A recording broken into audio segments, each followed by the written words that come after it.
And we're live. Morning thoughts, morning thoughts, morning thoughts. Shout out to the people going out to work this morning. Shout out to the people coming in from work this morning. Extra special big up shout out to the people who work multiple jobs. I have the utmost respect for you.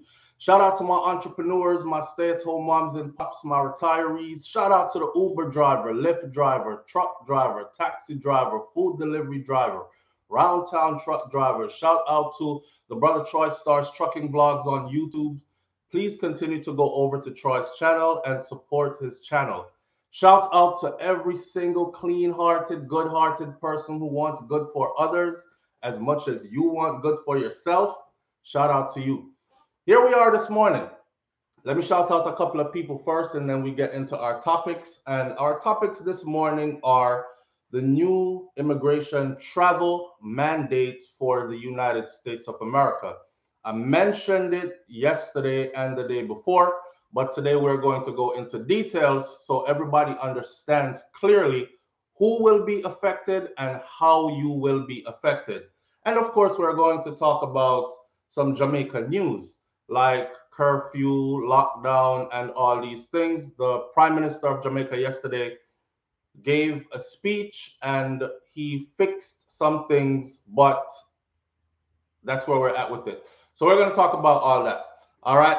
First of all, let me say, Yaris Bell Barber, good morning. Thank you for being here. First one in. Great Goodies, good morning. Great Goodies says up, up, up.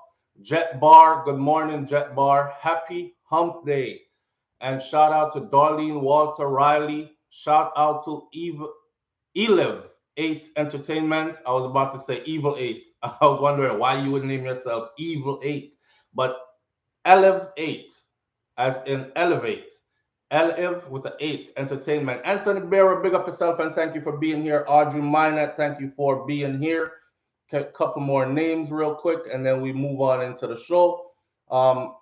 Carolyn Scott, good morning. Thank you for being here. Margot Munnings, thank you for being here. Irvin Thomas, Roxanne Roseman, Bob Cosmic, Josh, thank you for being here. Josh Jr., Bakari 876, JG, Ross Jada is in the building this morning. Good morning, family. Him say good morning, Ma Soflo.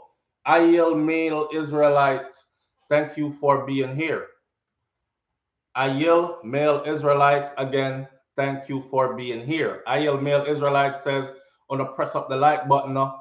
Yeah, on to press up the like button now. We're here this morning. Happy hump day, everybody. So we're going to get over the hump and get on to the weekend, right? And shout out to every single person who this morning you're realizing that you're up and you're healthy and you have strength and you have another day to get to your goals. Another day to try to be a better you, right? All right. So the travel mandates for the United States of America. Let me just say this first of all. If you're not planning, if you're one of the people who are hard lined on, I'm not taking the joke, then you won't be entering the United States of America, period. All right. This goes for, and this starts on November 8th. As of November 8th, you will no longer be able to fly in here if you are not double jabbed or if you are not completely, fully jabbed up. I use the word jab instead of the V word because it's a big deal nowadays and I just don't want to get caught up in that. The other people that will be affected, because someone asked me, they said, SoFlo, so what about the citizens or permanent residents? Or will we be affected also?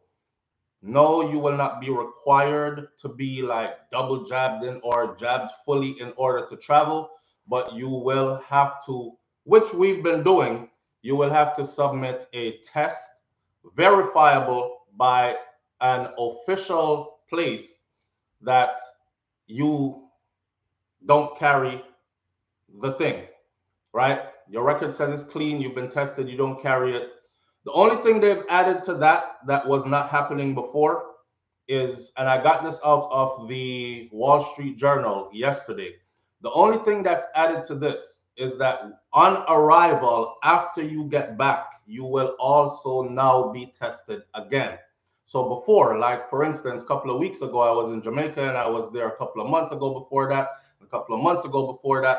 and the process was always the same as far as the testing goes. This round go round, it'll be different come November, because come November, you will, yes, still be required to do the same we've always been doing. Get your test before you leave. That's before you board a plane to go to your destination, wherever you're going.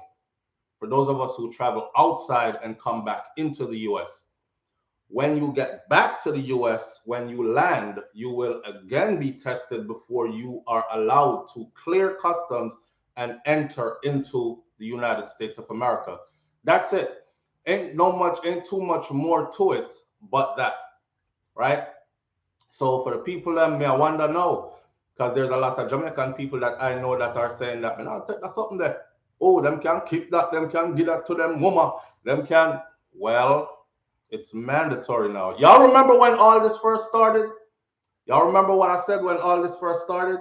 I said they won't make it mandatory on paper, but they will make it mandatory by squeezing us in. You can't do this, you can't do that. Your children play softball, basketball, any kind of team sport, it's going to be required over there. You want to go into certain buildings and certain environments, it's going to be required there. How many people are willing to give up their careers? Some people have a job, and a job you can kind of walk off of and find another job kind of thing. But some people have a career. There's a difference between a career and a job, right? A career, you went to some kind of higher learning institution, trade school, or college, university, whatever. You have a degree or a certification. You went into that field as an apprentice or starting from the bottom floor, and you're working your way up. There's room for growth in this field that you're in. That's a career. Some people have invested many years into their career, 10 years in, 15 years in. What about those who just came out of college and are just now getting a footing in the world that they went to school for? Will you be willing to give up all that? A lot of people struggle just to make it through school. Tuition was killing them, and they sacrificed and they made it and they got to work, and then they proved themselves and they're working their way up, and now it's required. Are you going to give up everything, or are you going to submit to taking the job? Right? That's where we're at with that this morning. Good morning, good morning, good morning. Kenny G, good morning. Thank you for being here. Bringing it also only 1 day window instead of the 3 days, if not job. Correct. Correct. Explain that more to me, Britanit. Only 1 day window instead of the 3 day. I know a lot of people in the UK are happy that the US has now opened up its borders. I didn't even know that there was a list of countries that were banned from traveling into the US. Well, now the list has been updated. A lot of countries came off the list. They're no longer banned, to include the UK. So there's a businessman, I believe, it was a businessman in the article in the Wall Street Journal that said he hasn't seen his daughter, who is 23 years old. He hasn't seen her in 2 years because of this whole thing, like from it started till now, because the UK themselves had lockdown requirements and rules, regulations, and all that, and we couldn't go in either, right? So his daughter was stuck over there. He was stuck in the US, and now she usually comes to visit him, and they usually spend all the holidays together. She flies pretty frequently. He hasn't seen her in 2 years. It's his only child. So now he's happy, and he's saying that as soon as the president, Joe Biden, made it official and publicly announced it, which he did. If y'all follow the news, you will see the video he did. As soon as he did that, the man said he went and bought a ticket for his daughter to come on over, because they've been waiting on this. You know, a lot of people have been wondering, why was it taking so long? And I can't answer that question. I guess they were trying to keep people safe. Other people had their own rules against the US. You know how the US plays already. If you have sanctions against the US, they're probably going to have sanctions against you too. It's not like Jamaica, where certain countries are like, your citizens coming out of your country, they have to do this and do that. But then when you go into Jamaica, those same people They don't have that. They don't have these restrictions. They just come on in like regular. So you wonder, like, is Jamaica like not protecting itself? Are they afraid? Why are they accepting this unfair treatment? You know, we ask them kind of question. Because if they can ban us, we can ban them too, right? Here we are. Bernadette says, when returning to the US, we have to take the test within 1 day of the return, whereas before it was 3 days. Only those jabbed up will have 3 days to be tested before their return. Well, that might not be so true because the last trip I did was a couple of weeks ago, and you take that test on the day of travel, not 1 day, on the day of travel. But yes, it was 1 day, actually 1 day, because no, it was on the day of travel and it was done at the airport, right? That's been my experience. That's actually been my experience all the trips. I've been there 3 times under this whole pandemic stuff, and each time it was the same thing. It was at the airport. What, as you were getting ready to board, so you have to get to the airport early. Leaving out of Jamaica, you would have to get to the airport early, have enough time to test, wait for your results, and then go check in to board your flight. So you can't just go in and just go check your bags and board your flight. The first thing they're going to ask you is, were you tested? No? Okay, well, go that way. Go get tested that way, get your results, and then you can come back over here and board. So it's always been 1 day. Usually it's 3 days before. Nope. Not coming out of Jamaica. It's been 1 day. I can't speak for other places because we don't know all places. We don't govern all places, right? So I don't want to mislead anybody. It might have been 3 days for other places. Leaving the US, though, leaving the US to go to other places, you could be tested. 72 hours was the max of time that you could be tested. Anything after 72 hours, you can't use it. They won't accept it. 72 hours was the max. That was what it's always been. I'm talking about coming back in. Coming back in, you weren't tested because the other 2 times or the 3 times I went, I'm tested in Jamaica at the airport as I'm getting ready to board. Matter of fact, I actually forgot and I went straight to the boarding thing, and that's the first thing they were at. They asked us, "You guys got tested yet?" No, no, no. Okay, go that way. Go that way. Get your test done. Get your results, and then come over here. So my experience, right? And when I got to the US, so I was tested at the airport. The whole family was tested at the airport. The only person that wasn't tested was the baby. The baby is a year old. Even Kai was tested, and Kai is 3 years old. I actually have a vlog because I was filming before they told me in the airport in Jamaica to turn the camera off. The same person, same girl, same lady, woman that I was filming actually told us to turn the camera off. You can't film around here, turn that off, because she knew I was filming her. And the reason I was filming her was because I watched her do my daughter test, and she just rammed it up in her nose, and they seemed like they were pretty angry. Another thing that changed is once you got to the airport, usually you would have to have paperwork, right? This is my paperwork. This is my. They didn't want that. They wanted everything digital. So we're standing in the airport. We have these mediocre phones because we don't spend most of our time in Jamaica. We have our better phones that work in the US, but they don't work in Jamaica. And we have a phone that we use in Jamaica as well. I don't know if the phone is outdated or whatever. So everybody started passing us, and we and a couple of people started bunching up. The more people who got into the airport couldn't get a signal on their phone, and they're telling you, scan this, download this, do that. So they went all digital with it.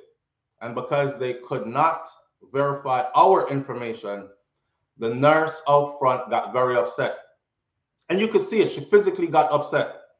And then she called another nurse and she was like, we have one big crowd over here, so 8 of them, and nobody can get on to do the online thing. So we have to go do this manually.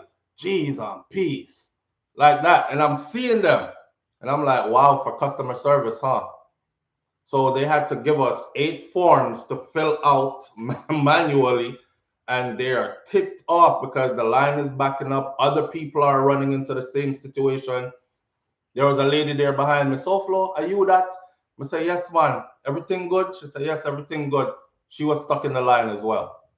And she kept saying to the lady, like, this is I came down 4 times already just for this month alone. So you guys should have everything. Why is my information not there? And I can't get through to the phone. And the lady, here the lady to her. She said, Miss, there's no need for you to get angry. You need to calm down. And I'm looking at her like the Jamaican nurse, like, you're the one that's angry. The lady is telling you that she cannot access the stuff because she can't get signal in here. And then she took that anger over to us. I don't know if she went around her back and told the people around her back, yeah, a crowd of 8 coming through when I forgot tests, right? And when I like them or what, we do already. Them have some kind of attitude or something. Them must have stressed we out. So when we got around there, that girl was pretty angry. It's okay to be pretty angry, but it's not okay to take out your anger on other people, especially children. So when she got my daughter, the way how I seen her jamming it up in Nicholas, and she was like, hold still, hold still.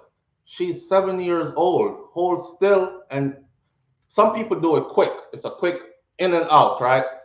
She kept it in there and she's telling the child, fix your face, fix your face. So I started recording. And in the recording, I was saying, I want everybody to see this lady face. So if you're traveling through Jamaica airport and you see this nurse, they send you to her for testing, request somebody else because she might be having a bad day and she's one of the people who take it out on other people when she's having a bad day. Even my daughter, when she was done, my daughter was like, geez, she was like stroking my brain. She was digging way in the back of my. That's how my daughter was speaking. And my daughter looked angry as ever, and she's 7. Here in our dear, it's at the airport that you're tested, but now they've added on the American side that you get tested when you arrive in the US to come back in. Complain about her probably won't do any good though. I know it won't. That's why I recorded. That's why I recorded. The next best thing I could do is to show her so people see her and then be like, yeah, I saw you on that video. Can I request somebody else, please? You don't have to be rude about it. Just be like, just can I request somebody else, please? I've been to Jamaica before and had a beautiful experience with the nurse. There was another nurse there, younger nurse, and she was like, I'm a mother too. And I'm not gonna hurt your baby, trust me. Because I wouldn't want, to have somebody do this rough with my child. And the way she did Kai's before, it was so easy and smooth. It was in and out, and we were on our way. So this one, who could not separate the fact that this is a child versus you're mad for whatever you're mad for, I don't want nobody else to go to her. So it's on an individual basis. It's not everybody there. I'm not throwing Jamaica under the bus. It's not everybody there that acts in this manner. Some people are understanding. Some people are cool, calm, and collected, regardless of what is going on around them. They maintain their professionalism, so on and so forth. And then you have those people who just can't. So we try to avoid them people there. Always more added just to travel international. Yep. So Flo, it is bad mind. Why are they behaving like that? No, fam, it's Kenny G says bad mind. Fam, a customer service. Customer service in Jamaica is bad all around. Most places that you go, it's like a kind of attitude. It's like, hurry up now, what you want? And you're like, but I'm spending my money here.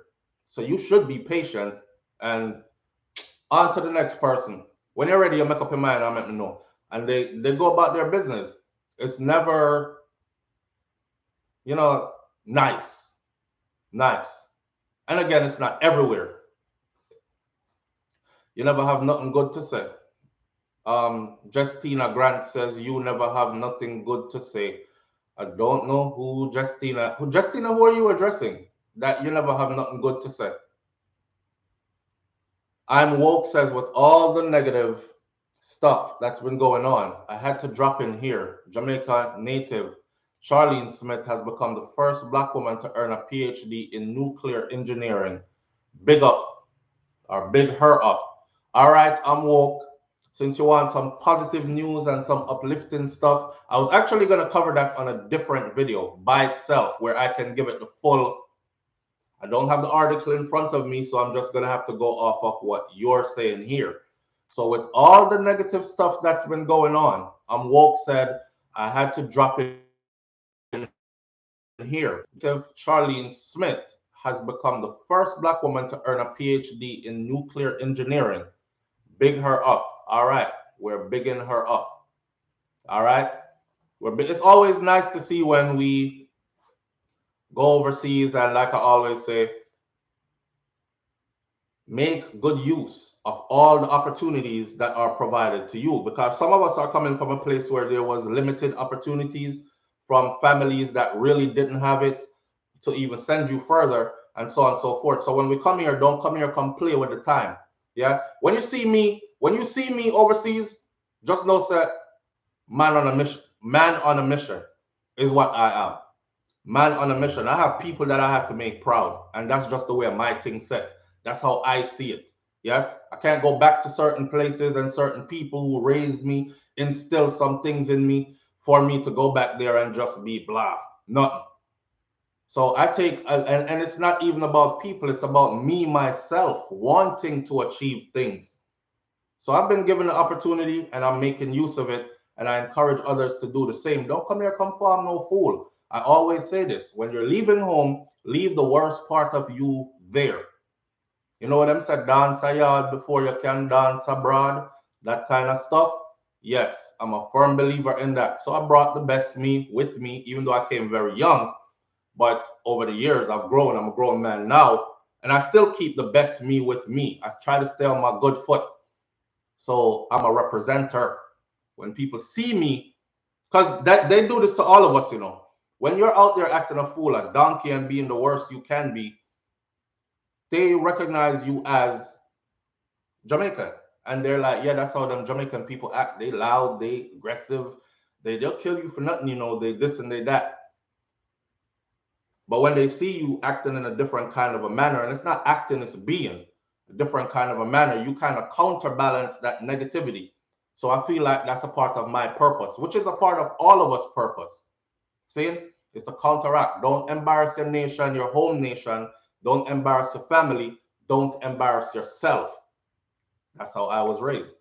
All right. You know, I was in Jamaica recently, and it was a pretty good experience to go back by to my old school. Or even when we landed and we were coming through the airport, this time we went through Donald Sangsters. Usually I travel through Norman Manley, but I've been switching it up lately and having all my kids with me. And when we going through, I'm proudly pointing at the walls because I'm like, yeah, you see these pictures right here? See Nanny of the Maroon there, you see Marcus Garvey right there. And I could see especially like my oldest son, he's like, his eyes are bugged out because he's looking and he's like, man, these are their national heroes, and they're like big pictures on the wall of them and all this. I didn't grow up as a black kid. He was born in the US, being raised here. He didn't grow up seeing national heroes and, you know, people of stature that look like him. So I'm showing him and I'm like, this is your bloodline. This is where you come from. You understand? Understand this. So we grew up seeing this. So we have a certain level of knowledge of self kind of thing. Yeah.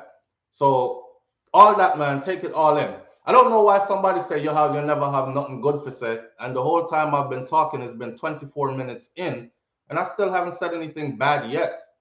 But can't please everybody, you know? Can't please everybody. And yes, big up to that sister that earned the first person at that institution to earn that degree.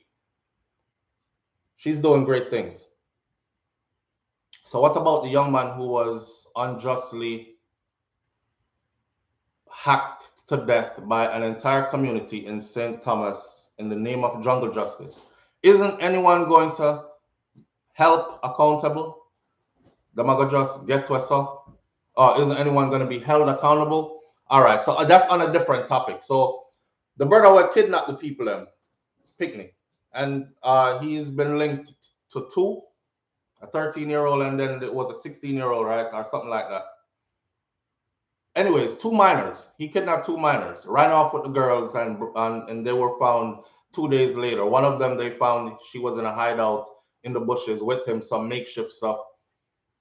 The community of Bath, St. Thomas, decided to take things into their own hands. People were here's the thing. People were walking around looking for him with long blade machete in their hand in front of the police. None of the police were saying to them, put on the machete. What y'all gonna do with that? Because we're not gonna chop him up when we catch him. If you're gonna help us catch him, help us catch him. But we as police officers, we just want to bring him in. They weren't fostering that kind of an environment. It was kind of being encouraged. Even the media out of Jamaica was like, and the people are up and out and they're in numbers. You know how me stay already. You already know how I feel about all that. Some people say, Soflo, I can't believe you're saying this. I can't believe you co-sign off on this mob justice kind of thing. Yeah, I do. I come from a time in Jamaica and a place, and I've seen it while I was growing up there. Granny just have to ball out, thief! And you're not making it out that community. In the marketplace, mama sit down selling her things. You call her a higgler. I call her an entrepreneur. She ball out, thief! You're not making it out that marketplace. And what they do to you is what they do to you. You better pray. So police reach there before them finish with you, kind of thing. That has changed. So I'm from that era. And sometimes I believe that if it can be proven, if I know it's you, we all know it's you, then off with your head. That's how I feel. Because if it was my daughter, I would feel the same way. You can't tell me as a human being, some man drag away your child, have your little girl in the woods for days, and then just let her go and run off. And they still haven't caught him yet. They still have not caught him yet. And you're going to feel like, I'm just going to leave it up to the police. No, if I see people running after him with machetes, I'm not going to say a word. And secretly, I'll be like, God, I hope them catch him. I hope them catch him and tear him up. I'm just being honest. I'm not being politically correct. I'm being honest. I can be politically correct and be like, the law is the law and we must abide by the law. And I would prefer for the police officers to deal with it and he gets punished according to how the law goes. And that's politically correct. It's easy to say that. Not true? So when people are telling me that I'm disappointed in me because that's my view, your disappointment in me doesn't affect me. It doesn't pay my bills. It don't hurt my feelings. I don't know you like that. You don't know me like that. We have different views. I respect you still, but we have different views, right? Wait, the pastor dead and him still out there. He's still out there. This man that is very capable, because he proved to us twice already that this is his ammo. This is his modus operandus. This is what he does. This is how he operates. Him snatch up little girls and run off into the bushes. He also attacks grown women. Remember, I know him attack a grown woman before, right before he went and snatched that first little girl. That grown woman, after the struggle with him, went straight to the police station. It was as she was in the police station making her report, scratched up, bruised up. Yo, this man just in my house and try to fight me off and hold me down. Lucky my man was there. She had a man there. I don't know if it's her fiance or husband, whichever word they used, common law, whatever. He was inside. This guy thought she was alone. He came out and helped. So she had proof and witness. They fought him off. He got away. Within that same time as he got away, he went straight for that little girl and got her. So while she, the lady, was in there, so that proves to me that he goes after grown women too. Right when she was in the police station telling the police, this is what happened, making her a formal report, the mother of the little girl came running into the police station screaming, as they described it, She need help. She need help. Our daughter gone. Somebody take our daughter. Her daughter was on the front porch playing with her puppy. Innocent. That's what you want your child to be doing. Right when we can see you on the front porch, you have your little puppy. She's doing what children do. And she got snatched up. So this person still hasn't been caught.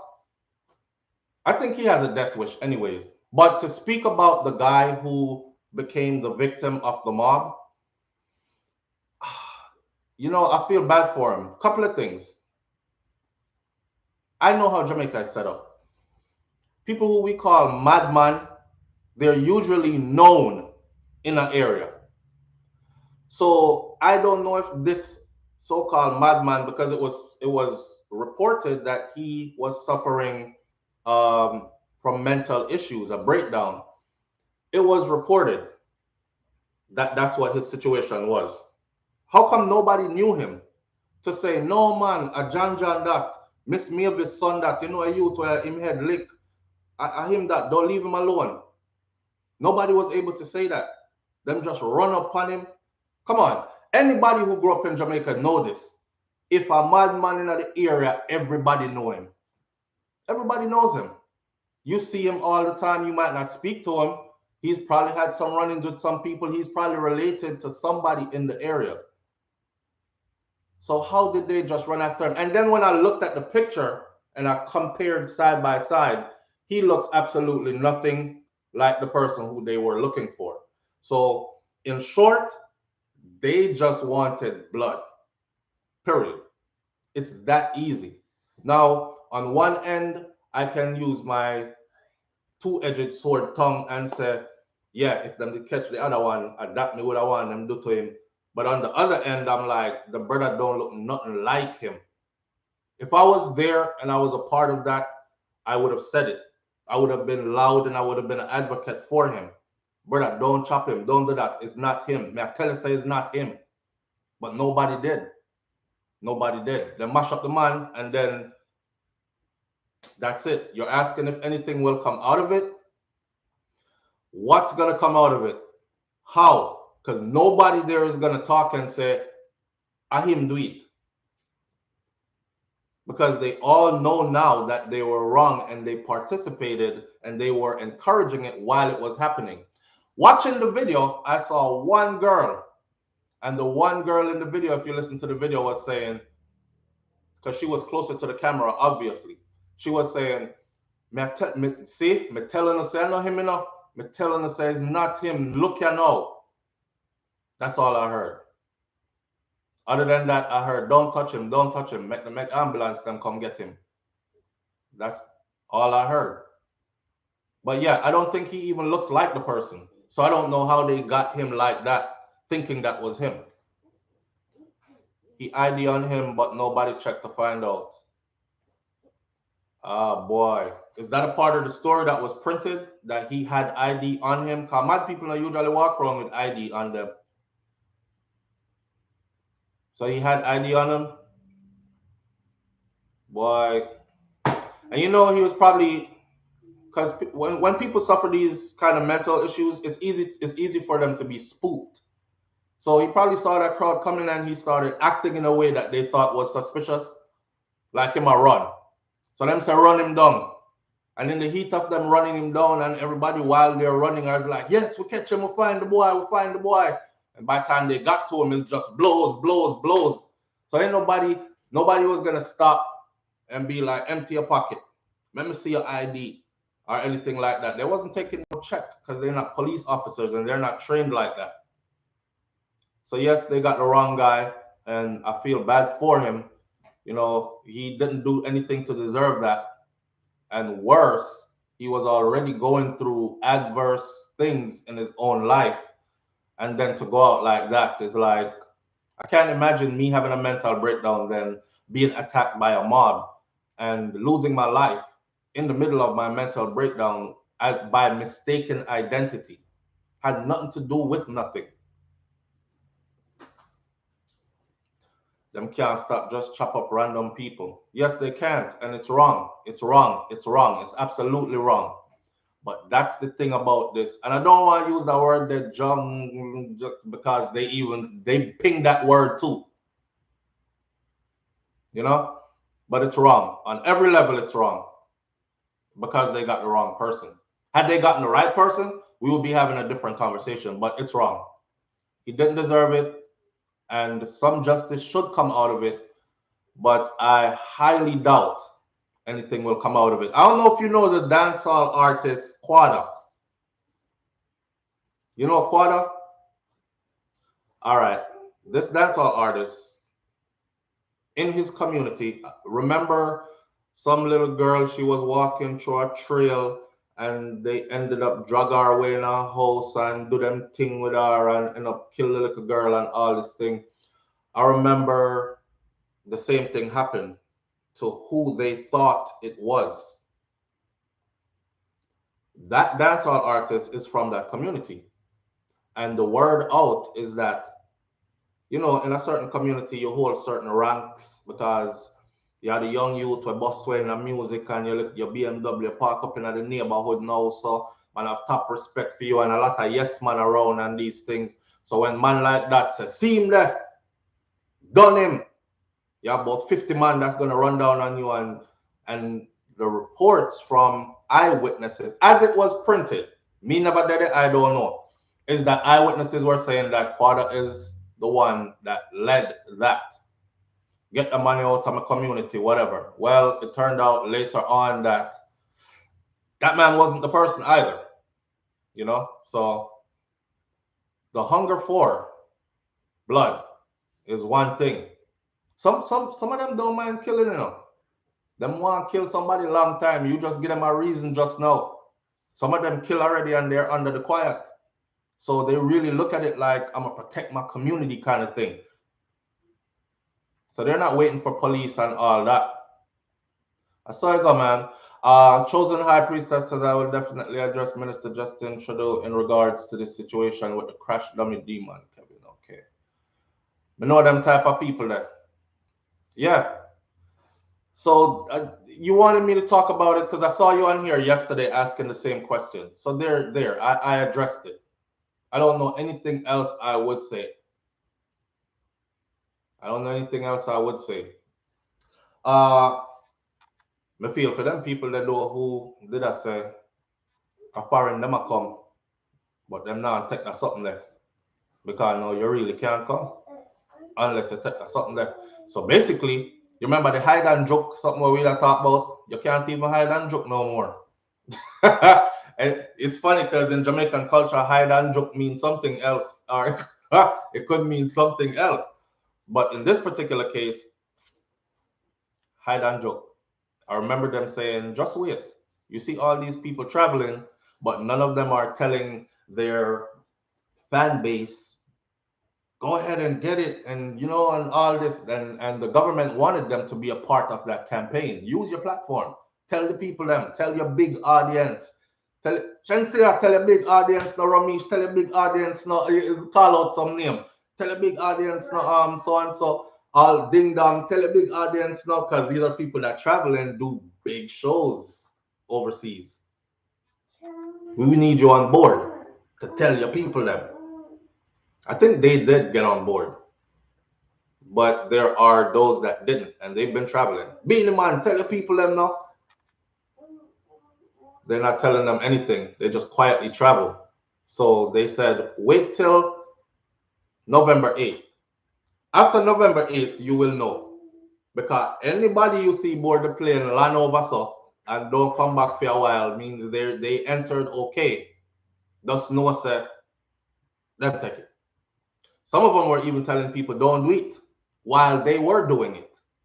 You know, don't do it. No good for you. This, that, and they did. They took they took it and jumped on the plane and flew out. And they're in places where I'm sitting back and I'm like, wait, I went England open up to everybody.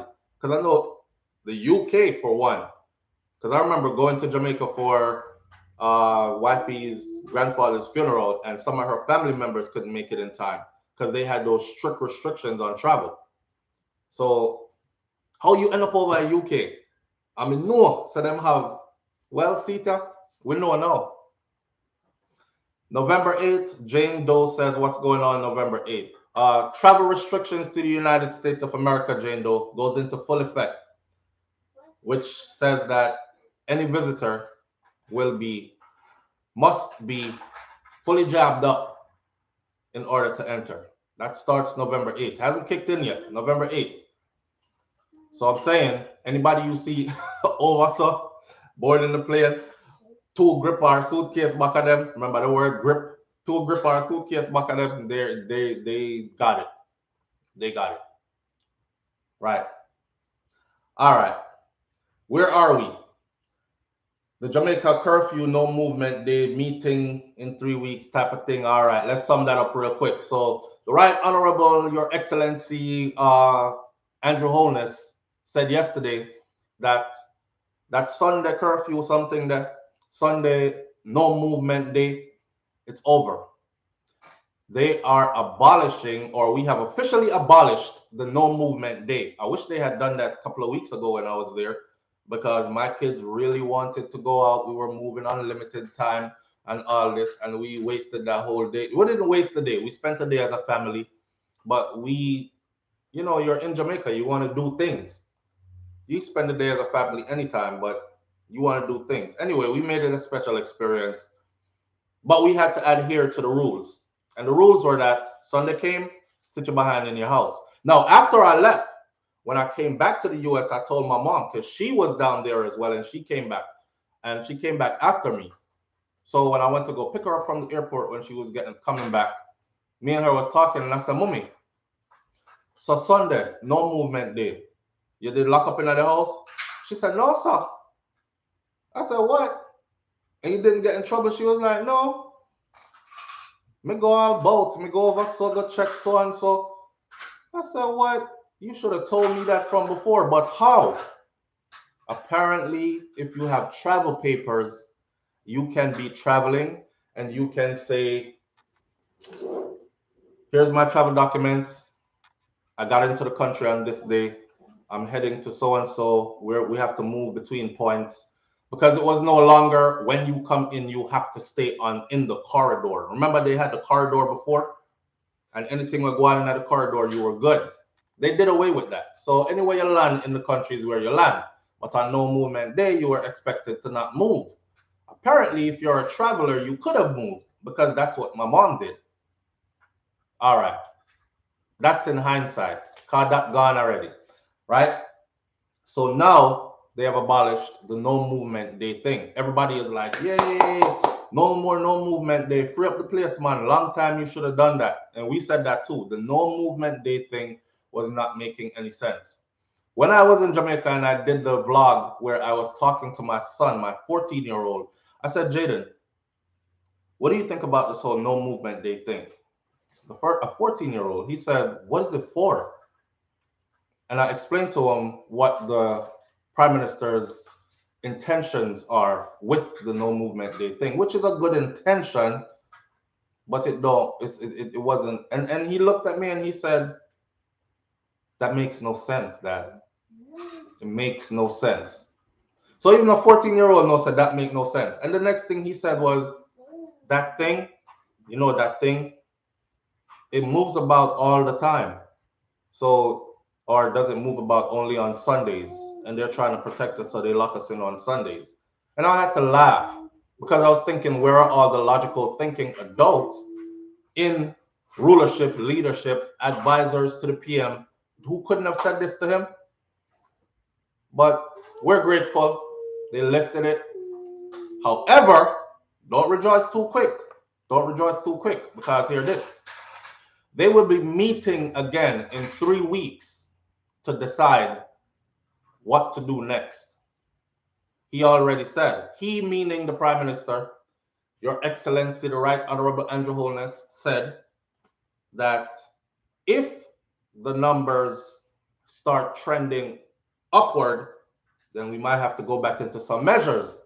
If the number continues to trend downward like it is now, then we might loosen up some more. As it stands now, no more no movement days, but curfew remains. Curfew is from 8 p.m. till 5 a.m. That means find yourself in your yard by 8 p.m. and don't come out of your yard till 5 a.m. Funny thing, I'm in Jamaica, right? And I'm seeing this curfew coming down, and we out on the road, and we're rushing to get home because again, you're traveling, you have limited time, you want to go see this person, that person. I'm seeing people way in Clarendon and have to drive go way back to St. Anne, and I'm beating down the road to get in, right? But I'm trying to be safe because I'm driving mad down there now. I'm trying to be safe. All I see is neon, zing, zing. This thing had people panicking so much. There was people driving on the opposite side of the road, straight into incoming traffic, and barely missing. Neon, cut back in this lane.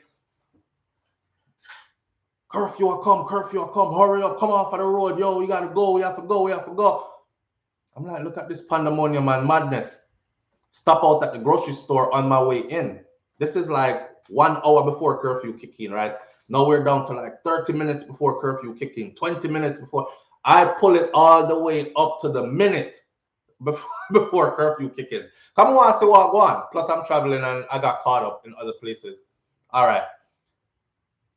Go in the grocery store on my phone. I go in the grocery store, and the grocery store is beer pandemonium. Beer pandemonium. The only people I see in that grocery store with a smile on their face is the people who own the grocery stores. And everybody else begs. Come out of the way now. Excuse me. Move. Go over there, someone the line the shut up. Like, it's crazy. It's crazy. But that driving though, that driving that they do, I kill off themselves to reach home before curfew hit. And then on the other hand, I'm pulling in to where we were staying at, pulling into the vacation home at 10 minutes to 8. And down a road, pack.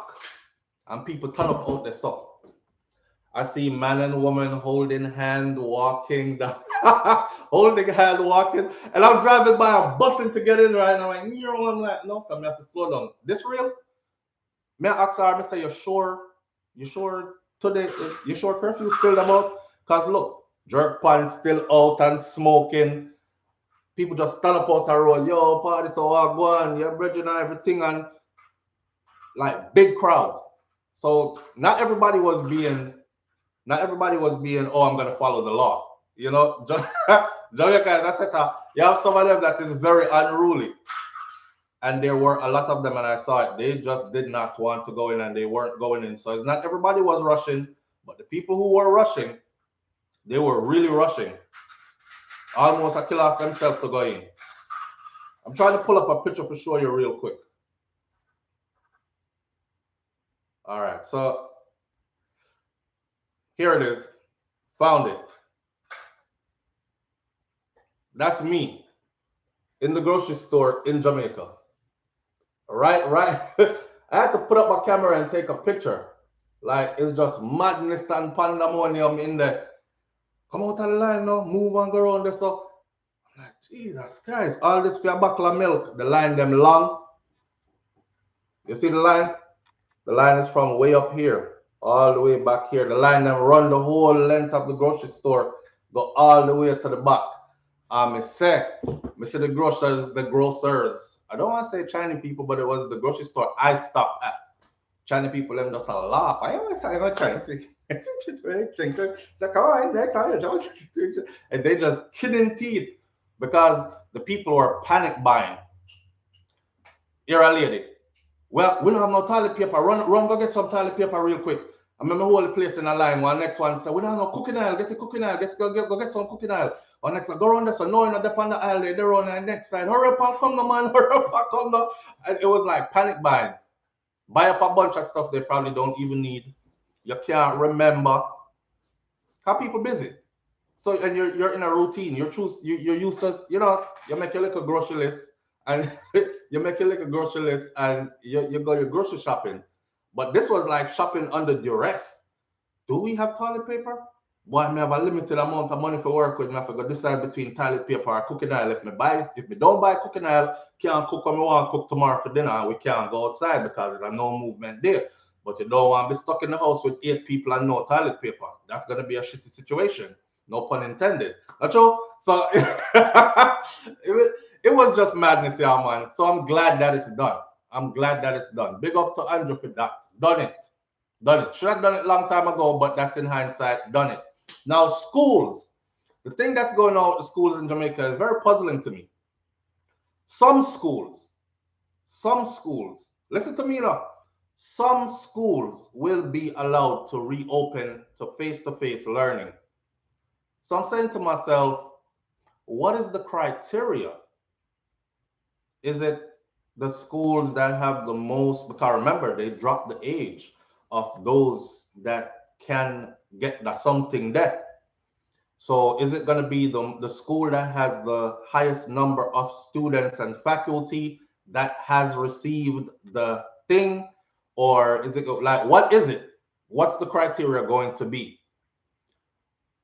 Where I live now, I live close to a school.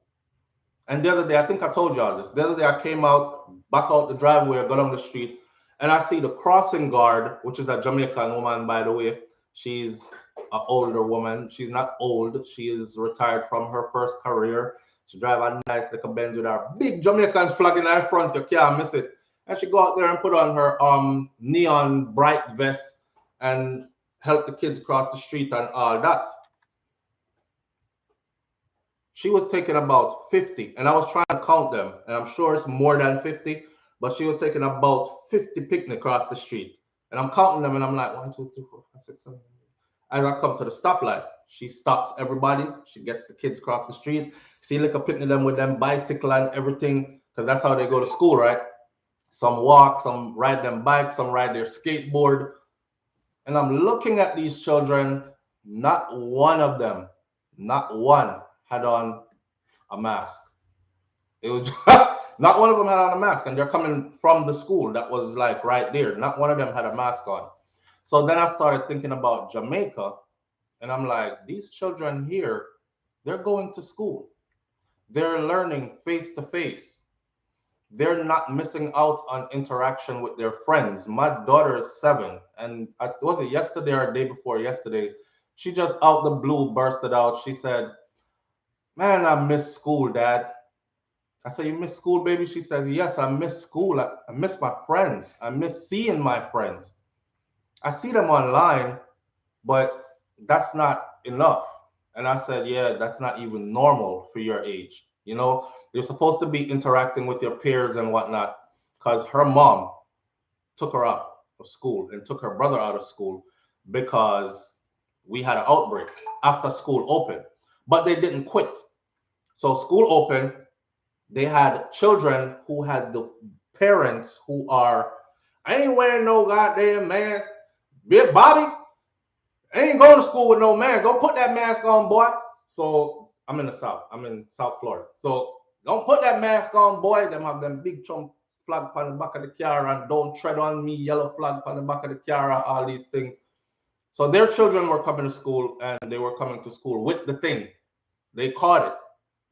These parents, because they don't believe in it, they weren't getting their children tested. They just thought, okay, it's the regular flu or cold, or he has a little sniffles, couple of sneezes here and there. Send them to school. Come on, Bobby, let's go. Send them to school anyways. The problem was those children were going into the schools and they panicked, because when it finally got really bad to where they had to take the child out of school is when they were notifying the school, because the school calls in the US to find out. First of all, you get a message. If my child did not show up to school this morning, my phone rings. And it's an automated message that says, "A student by the name of Nkosi, blah, blah, blah, was marked absent today. Something about please report to so-and-so with a valid explanation," or something. That's what the message says immediately. This is another thing that I think needs to be implemented in Jamaica as well. If your picnic never got school today, you are notified the minute they did not sign in the morning, right? We have that luxury here. So they would notify us that the kids did miss a day of school today or whatever. Anyways, parents were sending their kids to school infected, not telling staff until days later or it got worse. So when the staff see the kid missing and the kid is actually out getting medical treatment now, is when the parents would be like, oh yeah, little Bobby, oh yeah, we had him out for the last 4 days because he's ill. What's he ill with? We took him to a doctor, got him tested. They said he got the vids. Oh, okay. So how many other children in his class, in Bobby's class, that came in contact with him? Shut school down, quarantine everybody, and they did it twice. Start the school back up again, shut school down because somebody else did it. Start over again. Third time been shut down since. Haven't heard anything about any staff members coming up positive or any students coming up positive, and the kids are off to school. So I don't think the school thing should be stopped in Jamaica completely. Them need to open up the school them also. Now I know a lot of people are gonna be like, yeah man, whatever y'all say, blah blah blah. But when people pick to get infected and this and that, open up the schools. Open up the schools. That's what me say. What do you say? Open up the schools, send them to school, or continue with this whole online face-to-face thing? We are very lucky to have been pretty much normal at Ken Prosper. Places in Portmore. Let me read back some of these comments. All right, so Anna Vick says the Ministry of Education in Jamaica don't have a clue on what they're doing. I am absolutely convinced, and I agree. I agree. Of course, they're looking at us right now and saying, oh, that boy, so flow. He seen me again with him foolishness. He does not know what happens here. That boy. We can take example from other places. If Florida can open up schools, little Jamaica can open up schools.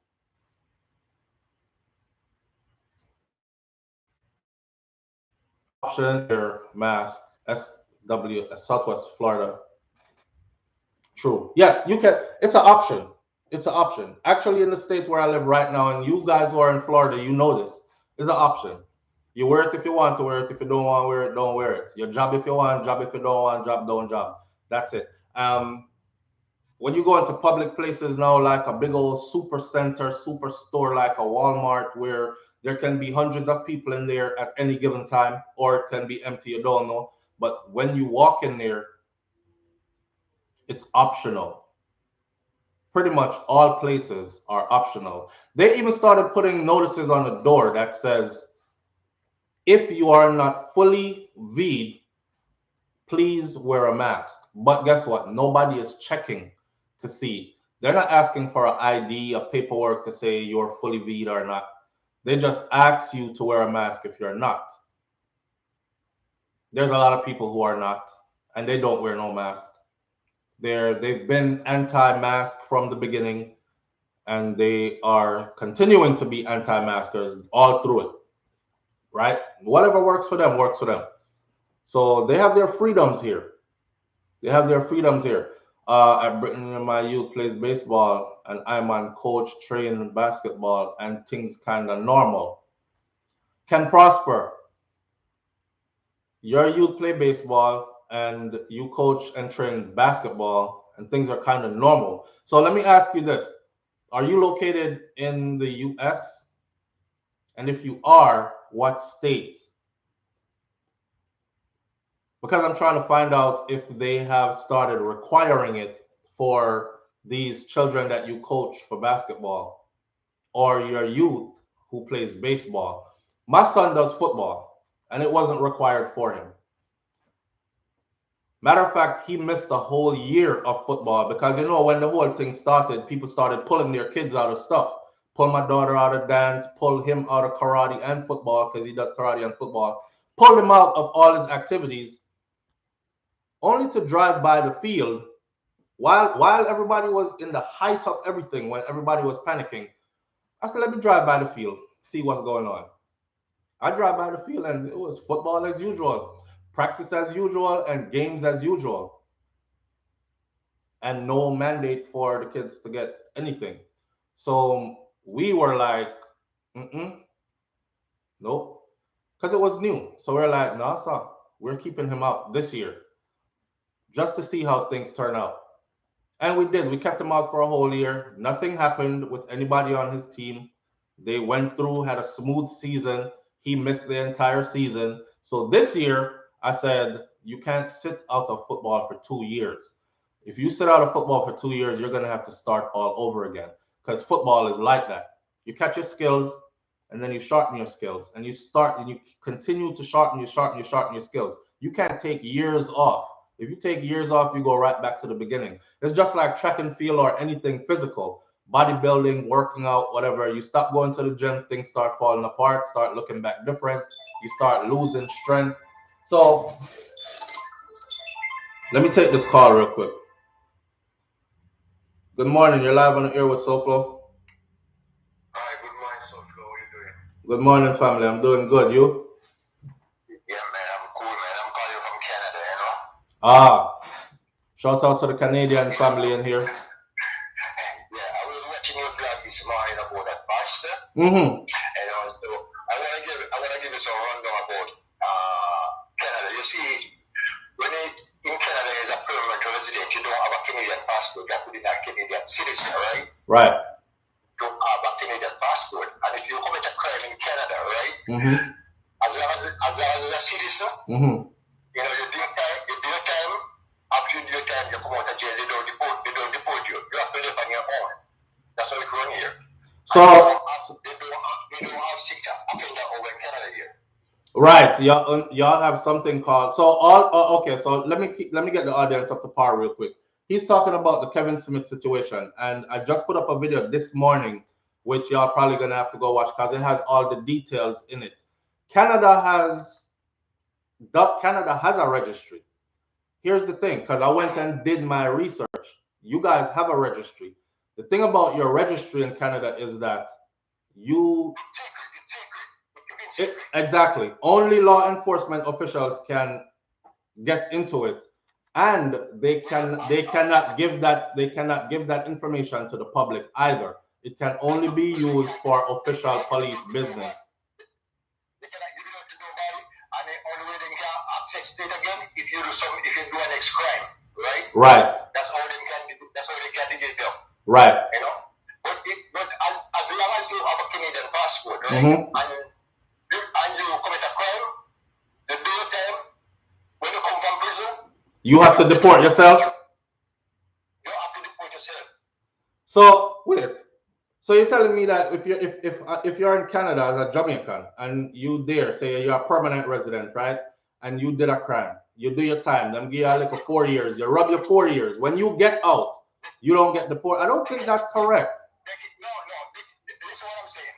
If you're a permanent resident, you don't have a Canadian passport, right? Mm-hmm. If you do anything, the first time you kill a man, then, right? Mm-hmm. And he's a permanent resident. Oh, if you're a citizen, you said. Mm-hmm. After you do time and come out, then can deport you. Right. When he's a Canadian citizen now, mm-hmm. Yeah, that means you give up your country, right? Mm-hmm. Be a citizen. Right. You know, and you walk if you even kill a man, when you go to prison and come back, you're still in Canada. You know, they don't deport you. Not in the US. Not in the US. You know, as long as you have a Canadian passport, my friend. You know, you commit a crime, you go to prison, you do your time, you come out, you still can live in Canada. If you want to deport yourself, you can buy your own ticket and go home. So when it comes to Kevin, he's self-deported. Yeah, he buys his own ticket. Yeah. Okay, I got it now. So that means if you want to come back to Canada, you can come back. You know, okay, let me give you an example now, right? You see, the first time in Canada, you don't have no paper. You illegal in Canada, then, right? And right. You get over the immigration. Right? Mm-hmm. They put you in the immigration center. Mm-hmm. You see when they're ready to deport you. Right. If you can buy your own ticket, that's not deport you. If they buy your own ticket and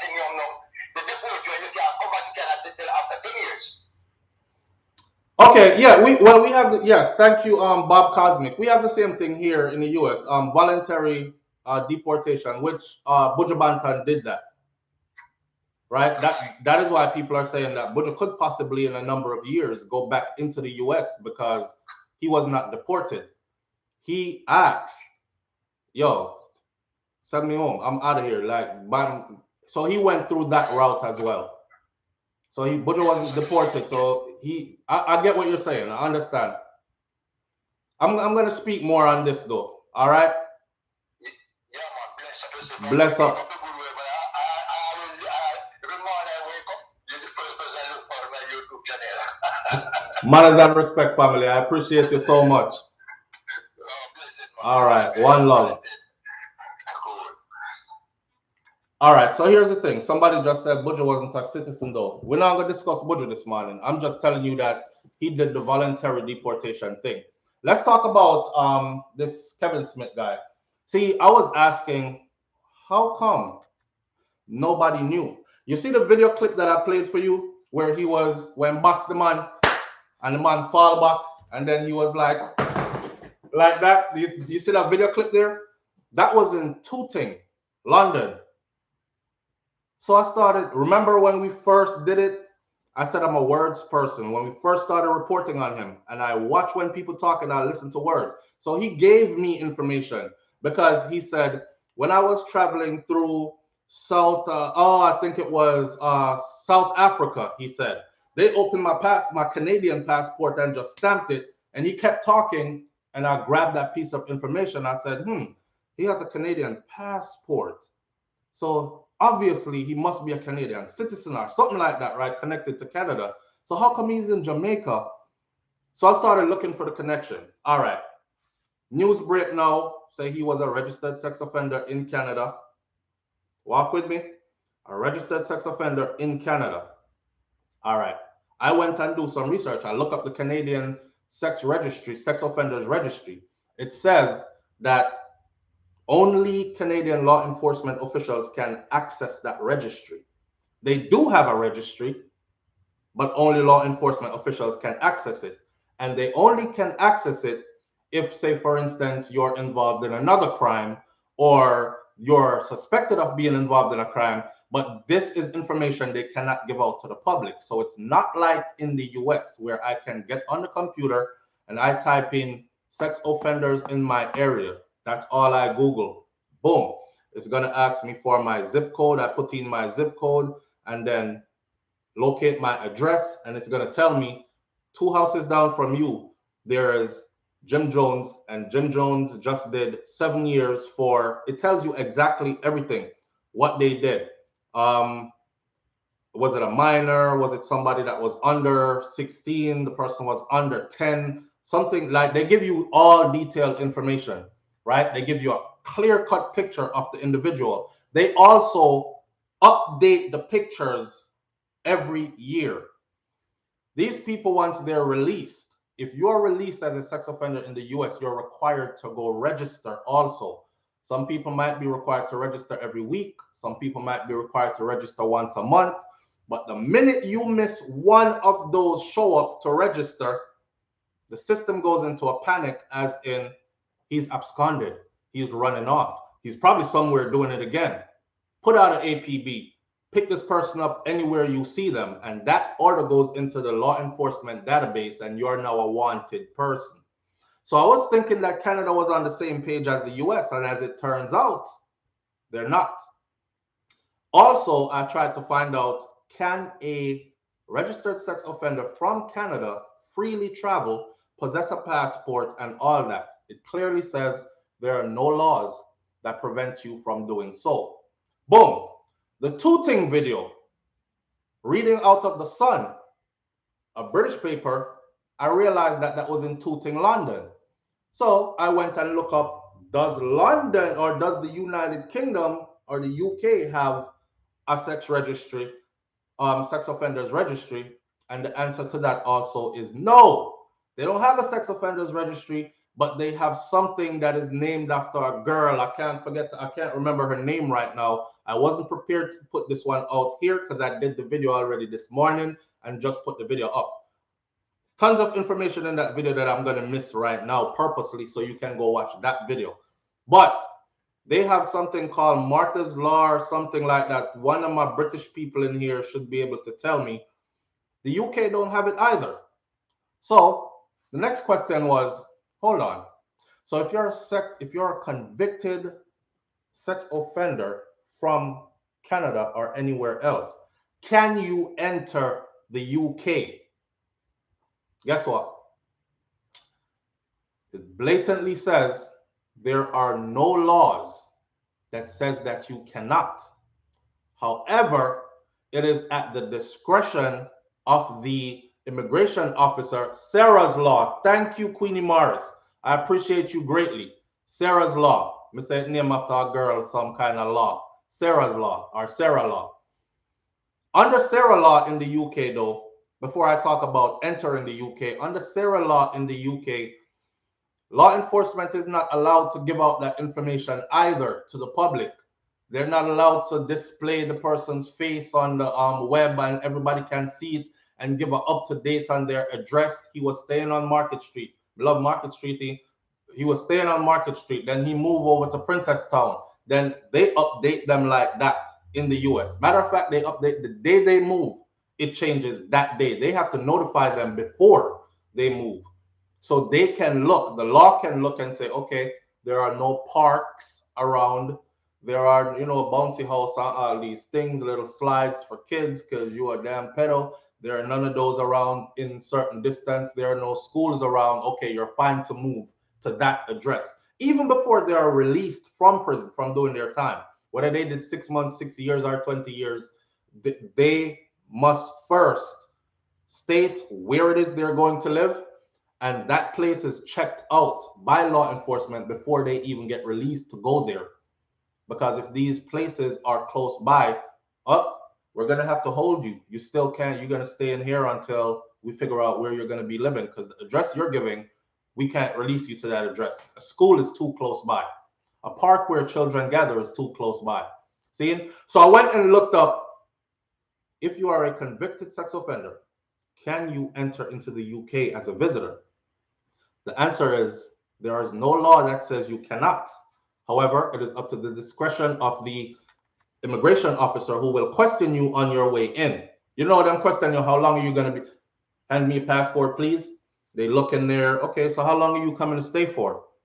Where are you going to be staying? How much money do you have on you? All these things are questions they ask because you can't tell them about, I'm coming to stay for 30 days and them ask you how much money you have on you and you say 100 Jamaican dollars. It not gonna work. That is grounds for them to turn you around right there, and you will be on the next flight heading back to where you came from. See, you have to show that you have enough to sustain yourself for the time that you're going to be there. Otherwise, they will think you're either coming there to work under the table or to get involved in illicit or illegal activities, etc., etc. So they turn you around. All right.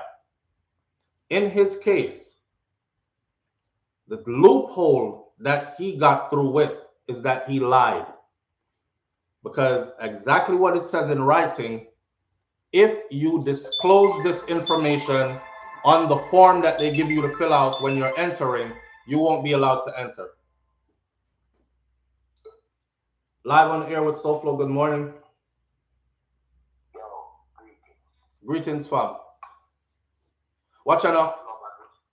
Well, manners and respect, we're live on the air, so I want you to talk up loud or else I can't take the call. So I need the people to hear what I say. Alright, me not no big talker still, but listen to the work and speak. Say it. And really and truly, it's a reason why I love listening to the eye. All right. Yeah, but here one never makes it fast. See? I don't certain words the more I hear the eye do certain kind of skills. Well, I know the eye said one time you say, like your words is and such and such. Respect, but alright, let me use an example and make it fast. See? Like when the eye talk about Jackson and we talk about one another, we have to check out the words. Like say for instance, one person would say, it will be hard before the court. Words sound of power. It will be hard. So just think of somebody saying to the eye getting a little thing and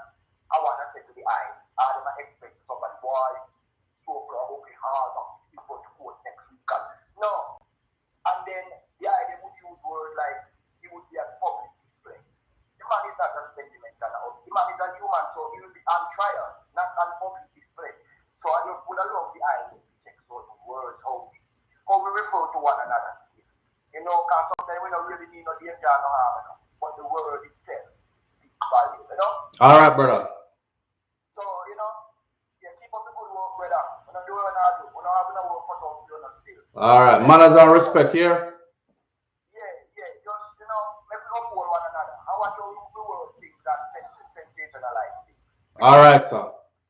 Yo, hey, don't know. Yeah. Another thing when I did taking part. Neither you going to do in a certain thing still when it comes to the social media. I mean, listen, I'll reiterate what he said. Because I know enough people not hearing because I'm still low. But go on. Yeah, I know, here this point here. Everything was go on. Mm-hmm. And the whole Asian thing and the why the whole in a anybody ever come back and fall back on that place again, that player was dropping at Jamaica before this thing happened again? No. Yeah, nobody no come back and look at that and all of that and put the pieces together. I just not sure that towards the eye. All right, sir. Oh, no love here. One love. Yeah, man, I need the side come from. I need the side balance. All right, my brother. Big up Nevis. St. Kitts and Nevis. Yeah, man, the whole of the Caribbean. All right, family. One love.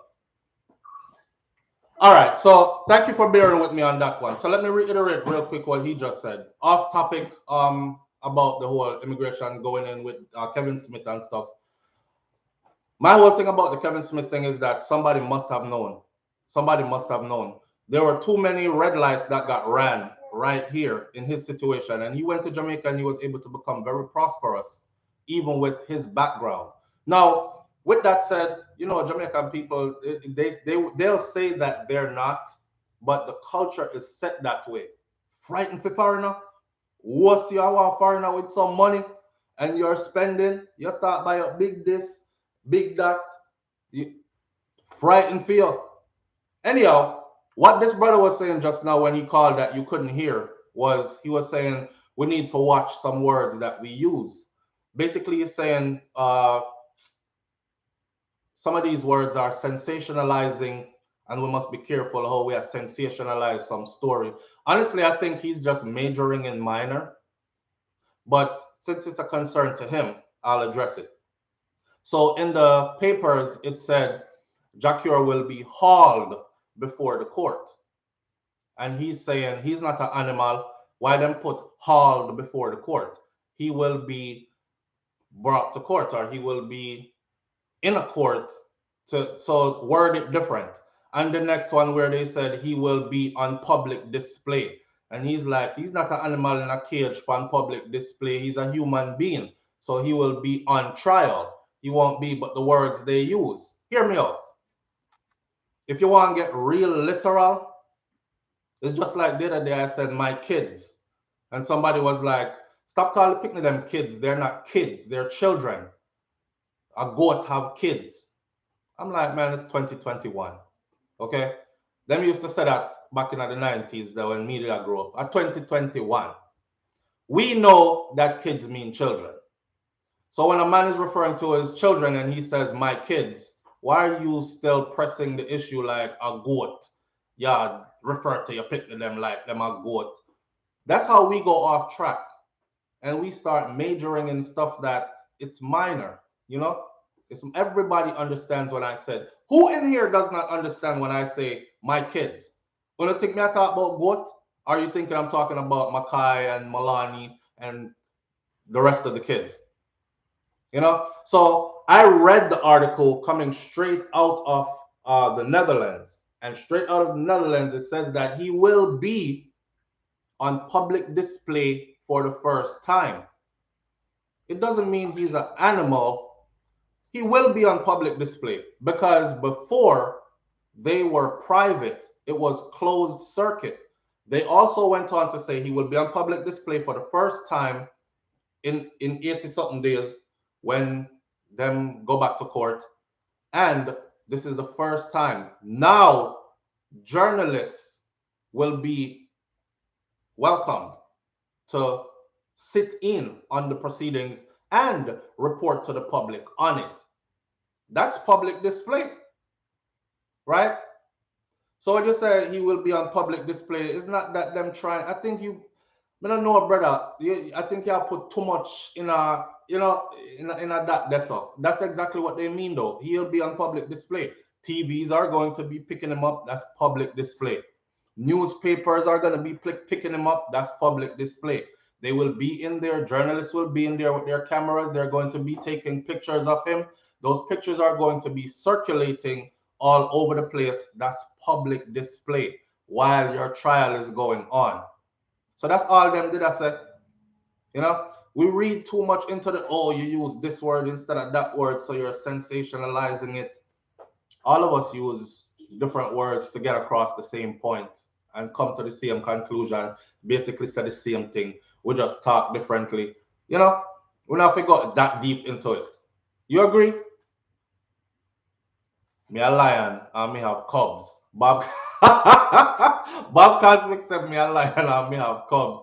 And who said my 43-year-old will always be my kid. That's Mary Charles Kennedy. And Carolyn Scott says, my kids, 2021. Yeah, man, we stop majoring in minor. Latisha, go on your bed. Latisha Nicole says, I have goats, so I call them children.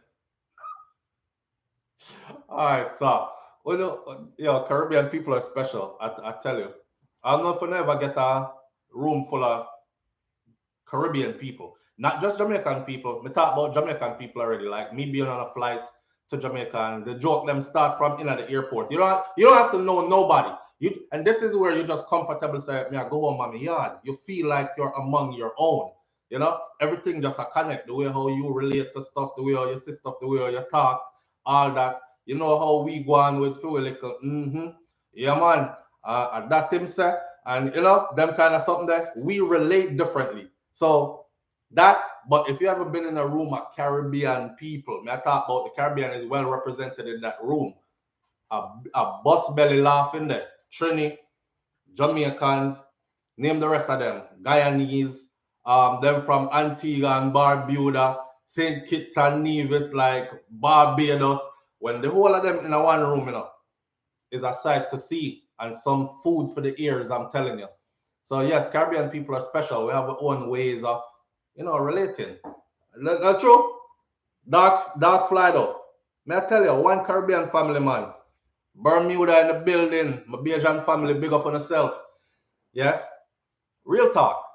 So now watch how we are said it thing. I think I went above and beyond in my video talking to the point where some woman actually said, again, she's disappointed in me, and next person disappointed in me. Boy, the amount of people are disappointed in me. But she said she's highly disappointed in me because I'm trying to sound like I'm an advocate for Jakur after what he did. So I replied and I said that I'm not responsible for the way how you interpret what I said, but I still stand on what I said. And nothing in what I said made Jakur the victim and made the person who got stabbed the perpetrator or the person who needs to be vilified. I clearly said Jakur is not, remember? I clearly said Jakur is not the victim in this case. The victim in this case is Papa, the person who got stabbed, right? However, this is critical thinking and logical reasoning. However, Cure is still our brother. Just like how if my son go do something now, stab a man for whatever, I'm not gonna suddenly say, I know my son, dash him away, fling him behind bars forever. I'm not going to try to kick him while he is down. See, I already said clearly he is not the victim. The victim is this person. I stated it more than once, more than twice, and someone still came away with, I like how you over here trying to be an advocate for Jakur and trying to vilify the victim and this and that. That's not what I'm trying to do. And I'm sorry, but if that's what you get from it, then you probably have an issue with listening comprehension. You see, when Miss Smith used to beat you in a school, and she whap you over her back and you, she was working on my listening comprehension. So my thing sharp. The ability to listen hear something and understand what you heard. A lot of people listen, but them only hear what them want to hear. Some people don't even listen to them, just listen far enough till them get enough that they can respond. You know, it's more about responding than it is about actually taking in the information and then processing the information and see what makes sense. People feel like them have to say something back right away. Or while they're listening to me speak, they're reading everybody else's comments. There's no way that you can read every comment while you're listening to me speak and not miss something that I said. See? And that's how people do nowadays. Everybody does it. Here, see your finger, and you're listening to the person talk, but you are read through the comment section. Like a comment there, like a comment there, thumbs down this comment. I'm gonna reply to that boy. I'm act like him have sense.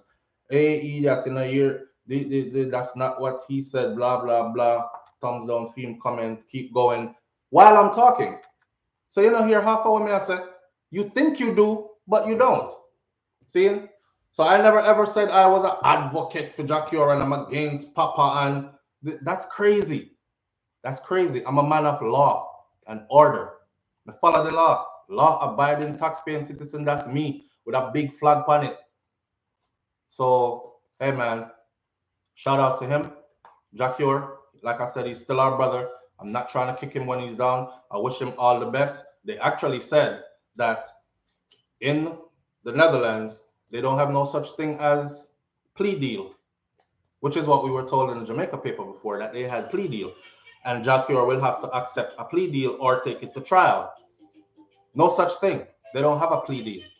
Everything has been finalized. It's time to go to court. The judge slammed the gavel yesterday and said 83 more days, which means Cure will be in there for Christmas, New Year's. He just spent his birthday in there as well. The man get everything in a one this year, in a birthday, lock up Christmas, lock up New Year's, lock up all the holidays, them lock up. Everything he should have been celebrating, he's going to be locked up for. And when they do go back in 80 something days, is when everything will be made public, as in he will be on display, because it will be open now to journalists, to the public, and all that, right? Dragged before the court, kind of leading. I can still deal with that, because when you go to court, you're handcuffed, and them actually hold you and pull you. So you're kind of getting dragged before the court. Yes, 82 days and counting. Yes, Bob Cosmic. And I feel him to count them down. I bet you it's some long days. Each day is a long day. Oh, they also said if he is convicted at trial, the time has been changed. Remember, they told us before 15 years? Well, the laws changed in the Netherlands recently for that specific crime that Jakur did. One of my subscribers said this morning, SoFlo, you know why that happened is because the Netherlands had been experiencing an increase in knife stabbings and stuff, just like the UK. So it's not like the US where a gun is the order of the day, or Jamaica, it's knife for them. And they had seen an upsurge in this recently. So they started like licking out against it really hard. So Jakur is just at the wrong place with bad timing. Politics are going with the same thing that he just did. So he about to get caught up. I'm thinking, damn, what if they make an example out of him, right? Now, with that all said, she said if he goes to court and he is convicted, a sentence issued is a sentence served. Now look on my board to see if I wrote it down. A sentence imposed is a sentence served, meaning you won't get out 1 day earlier than what they gave you. So if them give you 10 years, you're going to rub every minute of the 10 years. The crime that Jakur is accused of committing, allegedly, that particular crime, the time for it got bumped up recently, legally changed in law to 15 to 25 years. Remember before they said he was facing up to 15 years, which means he could get a max of 15. They changed it. Right before him do, they changed it. It's a max of 25. They asked them, will he be able to get out on parole or probation or something early, whatever. The prosecutor said a sentence imposed is a sentence served. How do we explain to the victim that someone violated you in this way and we let them go early? So in the Netherlands, you do all of your time. So with that said, send out the prize for him. If you want to send out the prize for him, it don't look good. It don't look good because he's looking guilty. Papa not backing down. He not saying this the wrong person. I'm sorry to waste the court's time, Your Honor. I don't want to press charges any further. None of that stuff. It gone. And he's running with it. And him not care which reggae artist want to work with him again or not. He's going full speed ahead with it. And Cure is in big trouble. All right? Big, big trouble. Period. I don't know who's gonna say, watch him sensationalize it, but he's in big trouble. Brother, 15 to 25 years is big trouble. If you go get 25 years under your 40-odd-year-old self in a foreign prison, a big trouble you in. So I'm in a big trouble. All right. So when he goes back to court, we'll see how that goes. And I'm sure there will be lots of pictures and stuff circulating around. We live in the world of internet. Anything happen over so, reach over here so in no time. Don't. I will be digging it up. Other people will be digging it up. So everybody will be seeing it. Want to see what him look like? Want to see how he's holding up? I'm sure he's going through withdrawals. I'm sure I'm going to go through withdrawals. You know when you're used to waking up every day and you smoke and drink every day? Because I smoke and drink almost every day. At least me know for a fact I smoke every day. And suddenly ganja ripped away. You're not getting that in there. You're not getting no special privilege. You're not getting a regular bottle of Moet or champagne or whatever it is you pop on a daily basis and you mix drinks and whatever. He's going to be hurting. That alone sends your whole mind into a whole different stuff. You have to battle that. Plus look on the time. Now, I showed a picture of the cells where Cure is being held and possibly could be doing time there. I showed a picture of the cells. Compared to Jamaican prison, that looked like a nice hostel. It actually does. So in hindsight, I will say this. Sometimes the creator sits you down, right? Because you're going too bad. You are forgetting why you were chosen. Let's be clear. Jakur was chosen. Okay? Let me explain to you why I say he was chosen. To have a voice like that. No auto-tune no needed. You hear Jakur sing live? Jakur was chosen. To have a voice like that, to convey the message that he does through his music, he has to be more focused on his relationship with the creator, which means you can't fake it, you have to walk it. Or else the things you do in private will be punished in public for it. See, sometimes the creator have to sit you down and say, okay, let me reel you back in. Oh, you're still not listening? Okay, I'm going to try reel you in again. Oh, you still not listening? All right, sit down over here, son. Been trying to reel you in for too long. You're now caught up in the ways of the world, material stuff, which car look nice, which name brand shoes, which outfit by this designer and that designer, and you are no longer grounded. You're no longer serving your purpose. You're bringing another kind of purpose into this gift that I gave you. So sit down. I tell you what, look at this. Prisons like those, the whole Netherlands police prison system, it is really, really geared towards rehabilitation for real. It is geared towards rehabilitation. They have, so maybe now, because a lot of us are saying Cure was probably traumatized already from the years that he served in the Jamaican prison. You ever see Jamaican prison? You see the inside of them prison there? Or when you go to prison for murder, how man a do in a one bucket? 6 away if you use the one bucket in a flush toilet enough. Do in a bucket, me a do in the same bucket as you when you full up the bucket. When me go for use the bucket, you're something piss and poop splash for me, one thump in your mouth. I seen a brother giving an account, and the man I said when everybody in there, when bucket goes up, It's like when time entertainer they are stage show and him say wave and ding dong wave the crowd and everybody go wave and go over there. So him say when do time come because they have specific time to poop and you can't miss that. If you do it before the time, them a beat you in there. Him say, yes, brother, when a time you see the bucket go over there, so every a man grab the bucket and say, I feel him turn, everybody say, way, and go over here, so, and the whole of it bunch up in a corner, man, and stuff up newspaper in them nose, because you're in an overcrowded cell. And it's funny, and I laugh, but you think about the reality of it.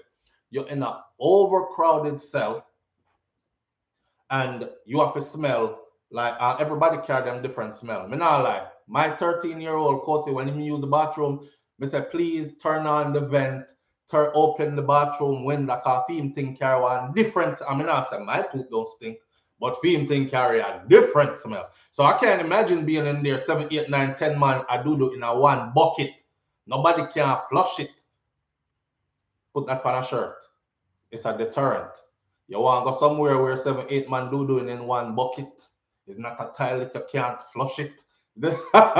Yo, that thing there, me don't want to go to them place there.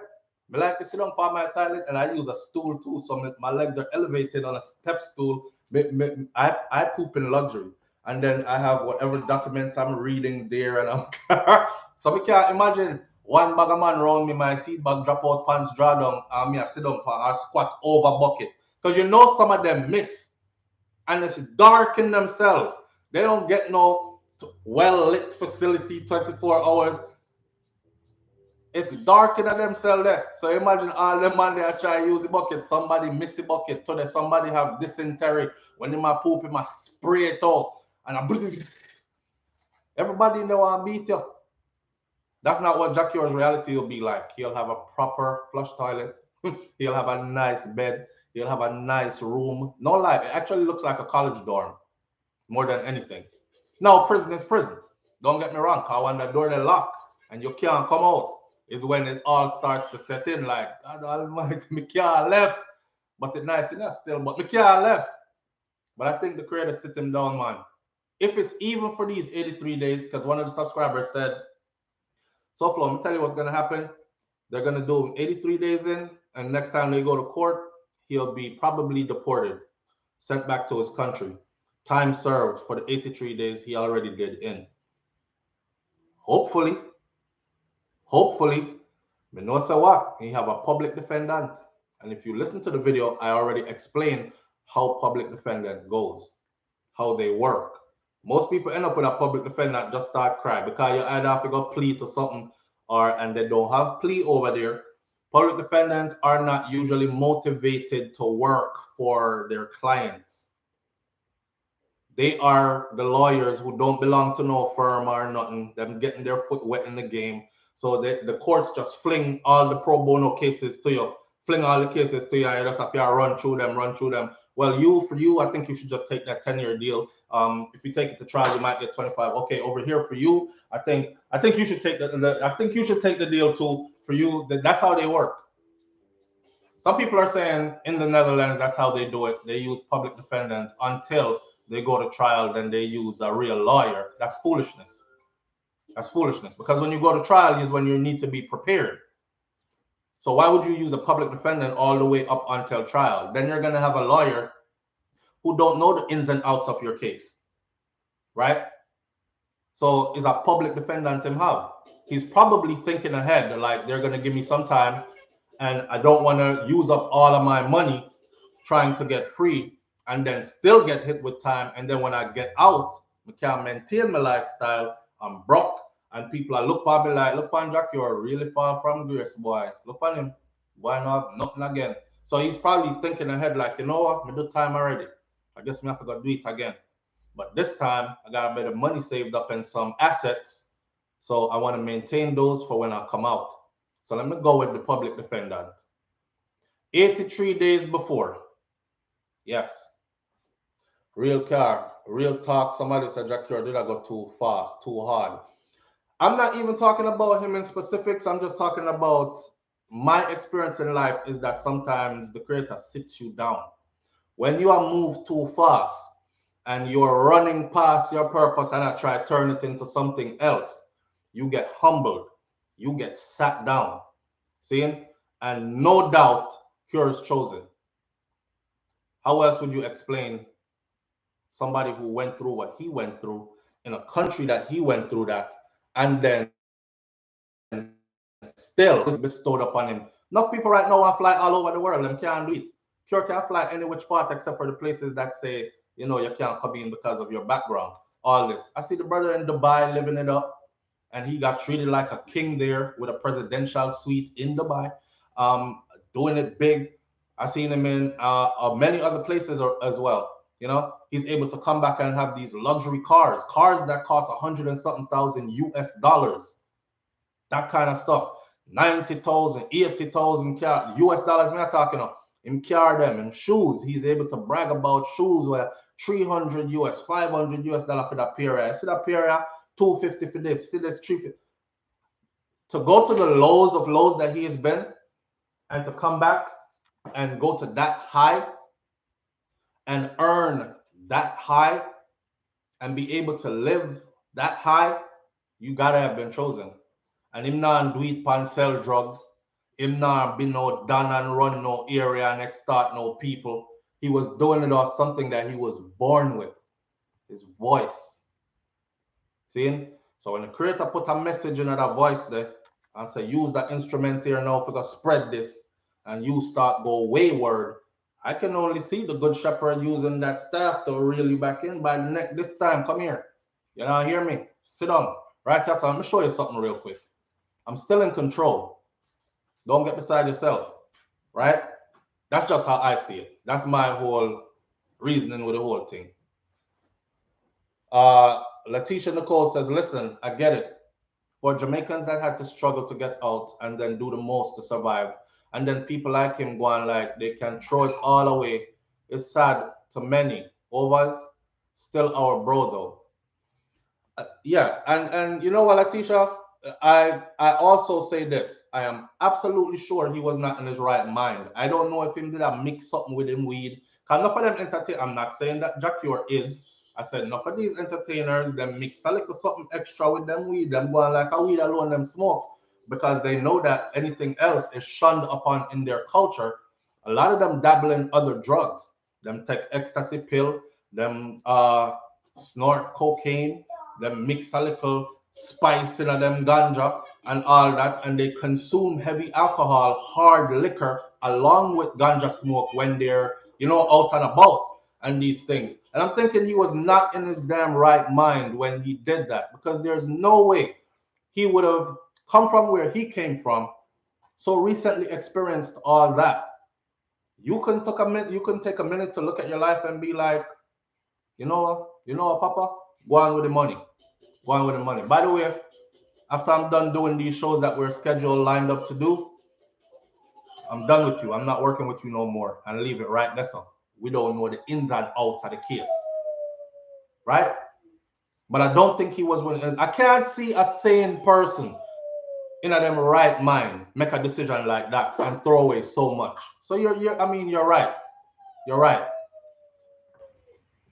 Akeem876 says, yes, for true, so flow, Father God, just stop the car, take you out of the driver's seat and put you in the back seat. You have to humble yourself, right? That's a yes, yes, my family.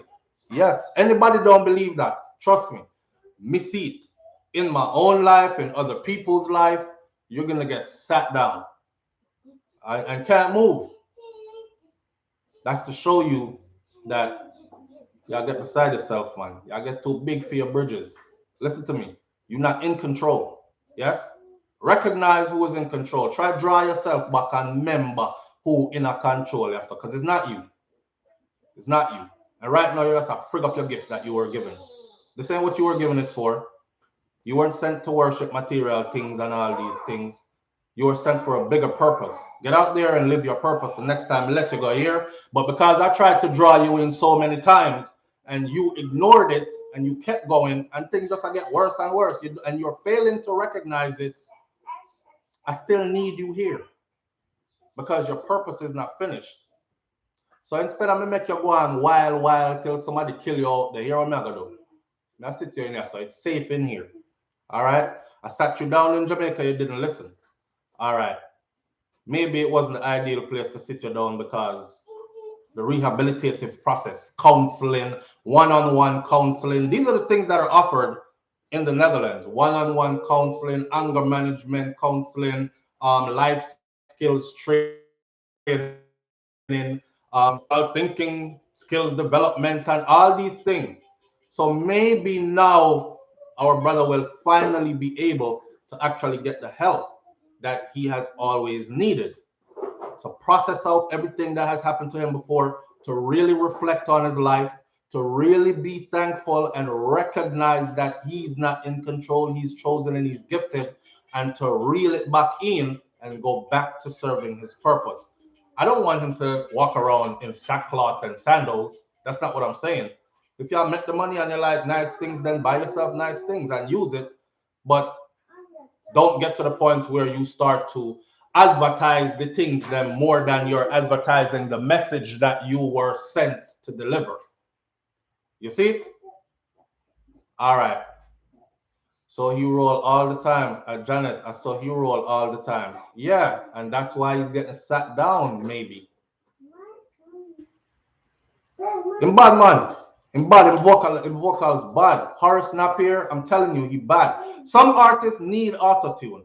Some artists need a fix-up when they sing. Some they tweak the voice and do things like that. Cure me here, Cure sing live.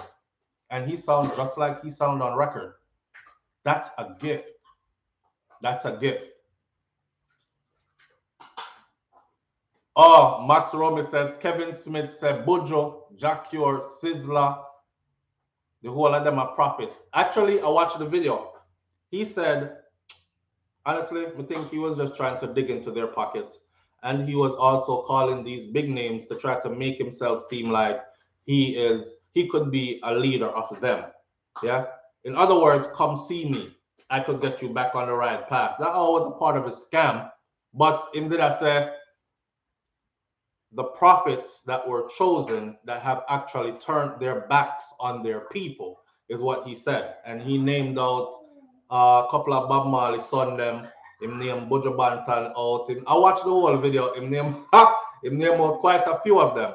And some people really believe that he's speaking sense, which he's not here no more. So we won't hear him speak anymore of what he used to speak. But so I think I don't see why he came up with that otherwise. See, I don't believe that fam has not increased. What has not increased? The brats. The brats who says I don't believe the fam has not increased. Let's get the likes up. Oh, the likes. I don't even worry about the likes no more, man. I play my part. I walk in my purpose. I do my thing. But then I have to talk to the people them and have them talk to me, learn from them as they learn from me. Leave everybody with an upful vibe on this hump day and hope that you have a wonderful day. And before I go though, I want to show you my beautiful grandmother. I put up her, it took me a while to, process through my brain first. A part of me never even want to edit the video. Just let it sit. But my mom and other family members, my mom kept saying, when are you going to finish it? When are you going to finish it? Because other people are asking for it who didn't make it. So here's my beautiful grandma, the person I always talk about, right? That's Miss Ruby Rebecca Smith. And she lived a long and prosperous life. All right, you can go watch the video of her funeral procession. It's a funeral procession / a vlog, because it was me and my whole family there, and I did the step by step. I actually time stamped it in the first comment and pinned the comment so you know where to go to see what. When we were taking her casket out the church, when we finally got to the burial site to lay her at her final resting place, her body at her final resting place, when them kind of something there. So dainty D say you too dainty fit. Yes, me dear, me too dainty fit jail, prison, confinement, any me not in it. Big and strong enough, but me not in it. It's not for me. I'm not built for those type of things. That was not what was ordained by the Almighty Creator for my life. Me not go in there. That me I tell you. We laugh about it, but me not go in there. But that me show her again one more time. That's my beautiful grandmother. Yes. And she lived a long time. Her and my grandfather were married for 67 years. 67 years. I look at my grandfather now, I'm like, you a lucky man, boy. You a lucky man. You found a woman that did you good for 67 years, your whole life. She passed away at 94 years old. See? So, and if you hear everybody talk about her, y'all will see. If you go read the comments under the comment section, because now people are like, so flow. Me never know so you come from down. Are your grandmother that? Oh man, condolences to you, so flow. I didn't know that was your grand. Now I know where you come from. Now I see where all this comes from. Or yeah, this woman right here, this woman right here, man. Words can't say enough, man. Words can't say enough. She did her thing. She lived her life. You know, she left behind, uh, she had over 30 something great grandchildren. Yeah. And she had over 30 something grandchildren. She lived her life. And she touched every one of us life in that way. That woman that we have to straighten up and fly right when she come around. She was a no-nonsense woman. She was a true disciplinarian. You straighten up when grandma come around, you round off your words better, you speak with manners and respect. My grandmother has put on the food at the table. I remember she came to visit in the US and you know my kids were around and everybody around them great grandmother and thing. Food layout, it's time to eat. And my son digging, boom. As soon as fork touch food, all I heard was, oh, stop, stop, stop. When you don't say grace. You just eat. You don't give thanks for what you're about to receive. Somebody have to bless the food. Like then she was that kind of a person. You know what I'm saying? You get a little food, give thanks for it. There are others who don't have any kind of thing. But her whole eulogy and everything are already over in the video and everything. So you can go check that out as well. All right. I'm gonna leave y'all with this morning, man. Manners and respect to each and every one of you. I know yesterday I won't even go into that. I won't even go into that. We'll see where that goes. But manners and respect to each and every one of you. Sounds hilarious, but are true. People feel love, freedom, brethren. Yeah, man, me nah got no jail, no prison, no nothing. I'm not saying it can't happen to me because sometimes you just don't know what is in store for you. But I'm saying me not try to make no steps in that direction. I'm not trying to communicate with that energy. I'm not trying to accept or pull in that kind of energy. No way, no how. Yeah. God first in everything and walk with your head held high and your shoulders square. All right. That's what I'm about. Manners and respect again. Blessings. And I'll catch you tomorrow morning right here on Morning Thoughts. I'm out. Peace. You want to say peace, Papa? Come say peace. Come now. You're starting to be a part of the show. Makai. Anytime I'm quiet enough. He up to something. Watch it. Yep, up to something. Over there marking up the place with a pen that his sister left in here. All right, Papa. Peace. You, sis, come. Okay, you want me to show them you? Let me see. There's my board. I have a bed in here so that when I overwork and don't want to go nowhere else. But anyway, this actually. So Kai over there. So Kai, say your piece. Let them see you. Stop your piece. No piece? Mark him and mark up the place here. And I gotta go stop him. I'm out. Peace. Yeah, man. Peace. You ready now? Yeah. All right. Bye.